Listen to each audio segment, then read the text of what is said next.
60 वर्ष ऊर्ध्व वरिष्ठ नागरिक माने जदि वयसाधिक्य स्वास्थ्यगत समस्या जोगु वार्धक्य भत्ता पाइबा पई ऑनलाइन आवेदन करि पारु नाहंती तेबे से माने बिना द्विधारे 1457 को मागणारे कॉल करंतु।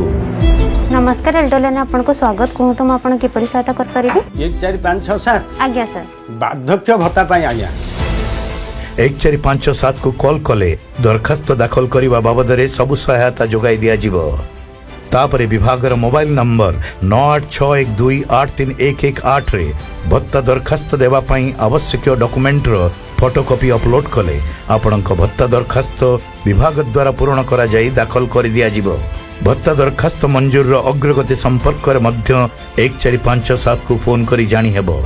एथि सहित वरिष्ठ नागरिक मानकर अन्य जेकोसी आपत्ति अभियोग एही हेल्पलाइन 1457 को कॉल करी जणाई हेबो।